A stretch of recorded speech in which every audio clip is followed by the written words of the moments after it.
जय गुरुदेव नाम किसका, जय गुरुदेव नाम किसका, प्रभु का पावन नाम, प्रभु का पावन नाम, जय गुरुदेव। अब आप ये समझो कि बहुत से लोग ये सोचते, पैसे वाले लोग, कि गरीब घर की लड़की है और इसको लाएंगे तो लोग क्या कहेंगे, मोटरसाइकिल तो मिलेगी नहीं, कार तो मिलेगा नहीं, अरे दहेज तो मिलेगा नहीं, तो कहेंगे अरे गरीब घर की लाए, कुछ नहीं मिला, कुछ नहीं पाए। लेकिन वो जो लड़कियां आ जाती हैं घर में समन्वय स्थापित कर देती हैं, लड़ाई झगड़ा खत्म कर देती हैं। लड़की और लड़के में ही दोष नहीं होता है, कुछ सास भी कर्कश होती हैं, वह भी बहुत तेज तर्राक होती हैं, इसीलिए दोनों का तालमेल नहीं खाता है, सास और बहू का झगड़ा होता रहता है। तो एक सास बड़ी तेज तर्राक थी, तो वो अपनी सास को खाना पीना ठीक से नहीं देती थी और बिस्तर वगैरह ऐसे ही फटा पुराना पर सुलाती थी। तो अच्छे घर के सत्संगियों की लड़की पहुंच गई।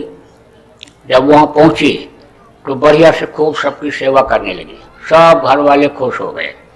और जब शाम को अन्य समय मिले तो जाए वो बूढ़ी माता के पास बैठे और उनसे बातचीत करे। तो एक दिन उसकी सास ने देख लिया तो कहा तू वहां क्यों बैठती है? तब कहा इसलिए बैठती हूँ कि इनसे कुछ सीख मिल जाए। अरे वो क्या सिखाएगी बुढ़िया, बोल नहीं पाती, सुन नहीं पाती है, बोलती है तो जबान उसकी लड़खड़ाती है, वो तुझको क्या सिखाएगी, अरे तू मेरे पास बैठा कर।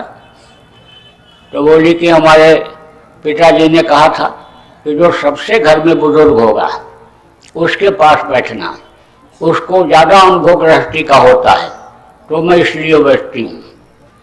तो वो यही दूसरे दिन फिर गई बैठी और दूसरे दिन पूछने लगी कि हाँ दादी माँ, आपको ये फूटे बर्तन में क्यों खाना मिलता है, कैसे फटे हुए आप बिस्तर पर सोती हो, और यह क्या हमारी सेवा हमारी सासू माँ आपकी सेवा नहीं करती थी? नहीं करती। उन्होंने कहा वो हमको गाली न दें, हमको रोटी ही दे दिया करें, सबसे बड़ी सेवा हम उसी को मानती।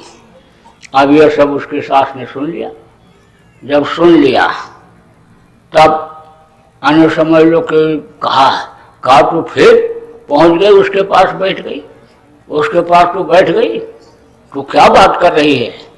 तो कहा यह बात कर रही हूँ कि हमारे पिताजी ने चलते समय कहा था कि यहाँ का रीति रिवाज इस घर का यहीं छोड़ जाना और ससुराल में जाने के बाद वहाँ के रीति रिवाज के अनुसार ही तू चलना।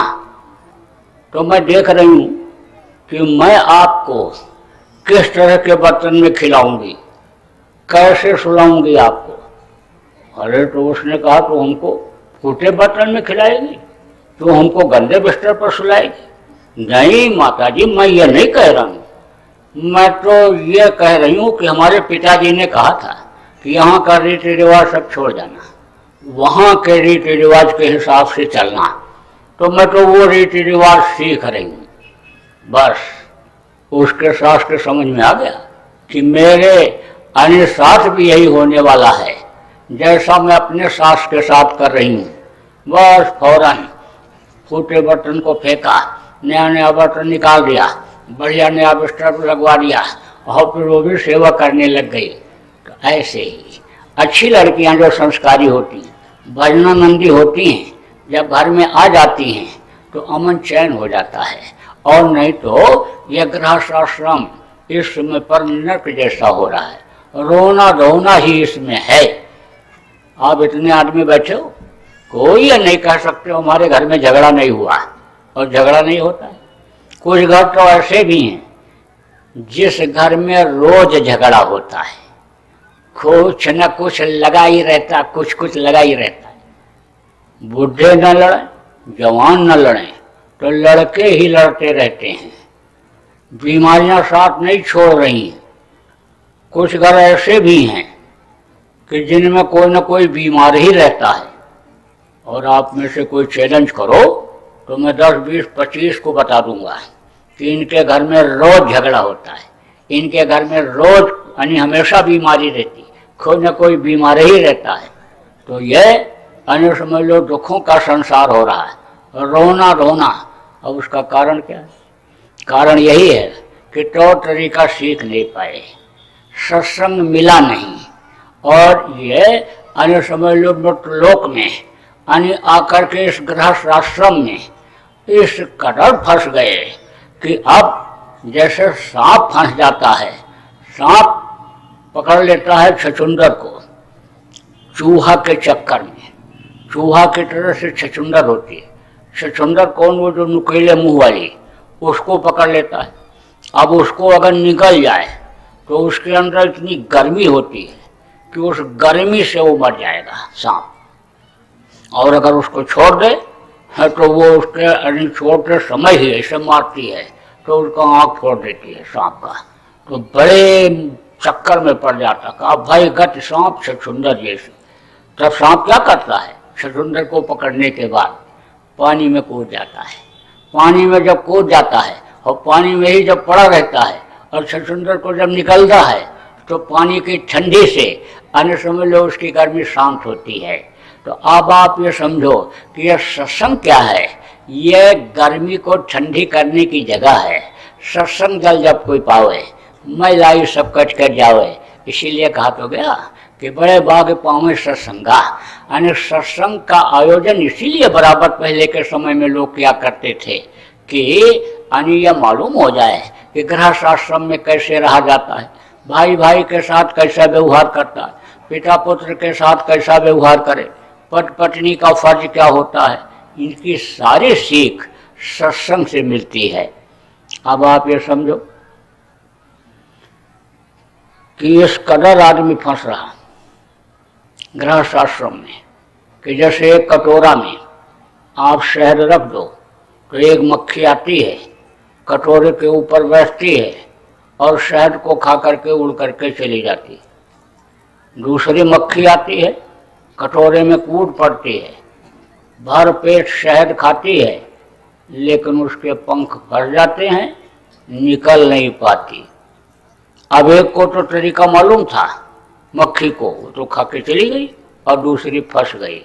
ऐसे ही तरीका जब मालूम होता है गृहस्थ आश्रम में रहने का, तरीका जब मालूम होता है मनुष्य शरीर पाने का, तब अन्य समझ लो गृहस्थ आश्रम में रहते हुए आदमी अपना काम बना लेता है। अपना काम क्या है? पराया काम क्या है? इस समय जो काम करने में आप लगे हुए हो ये पराया काम है। घर मकान बनाते कहते मेरा है, जमीन जायदाद इकट्ठा करते कहते मेरा है, रुपया पैसा कहते मेरा है, लेकिन प्राण निकलने के बाद किसी का रह जाता है, वो दूसरे का हो जाता है।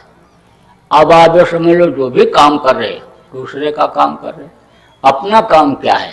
इस शरीर के रहते रहते धाम अपनी चलो भाई, पराये देश नहीं फंसना। यह काल का देश है, इस काल के देश में कोई हमेशा रहा ही नहीं। अपने देश चलो जहाँ से फिर नीचे इधर उतरना नहीं है।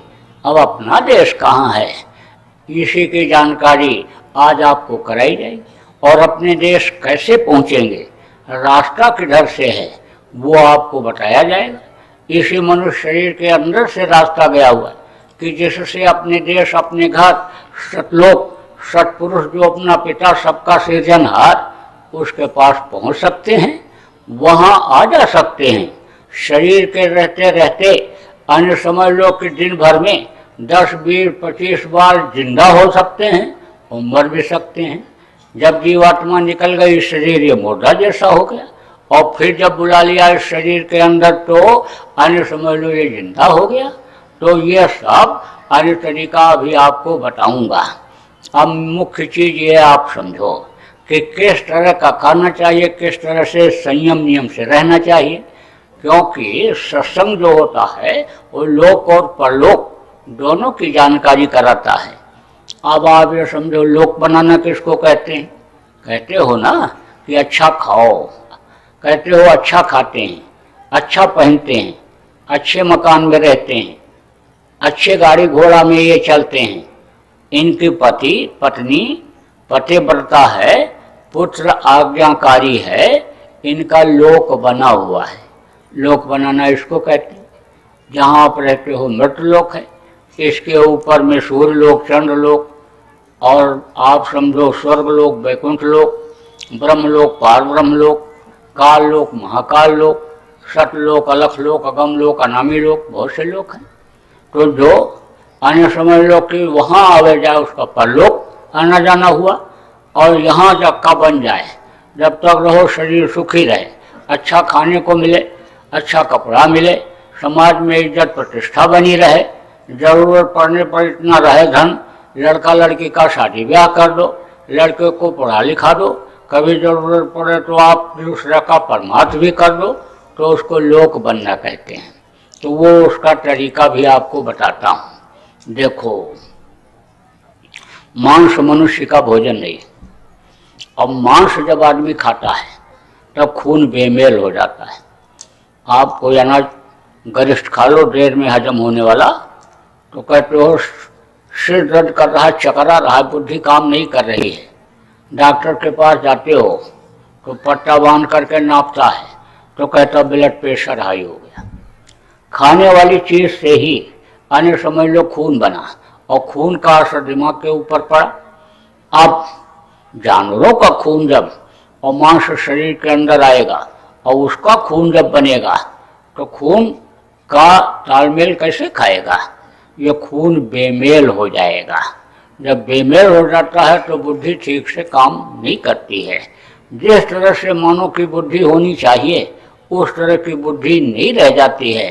जानवरों जैसी बुद्धि, जानवरों जैसा विचार, जानवरों जैसा क्रोध आदमी के अंदर पैदा हो जाता है। क्यों? क्योंकि जानवर को कुछ पता रहता है कि ये मेरी माँ है कि बहन है कि क्या है। यानी जानवर को ये रहता अपना पेट भरो, आप ही चरो, यानी समझ लो कोई दूसरा उसी का यानी भाई आ गया और उसी की माँ आ गई और वो घास खा रहा है यानी बछड़ा, तो उसको मार करके अलग कर देता है। तो अब आप ये समझो, उनको ज्ञान नहीं होता, उनके बुद्धि नहीं होती है, तो उसी तरह की प्रवृत्ति यानी मनुष्य की हो जाती है। यानी खून गर्म हो जाता है, यानी मांस खाने वाले को देखो उसका खून गर्म रहता है।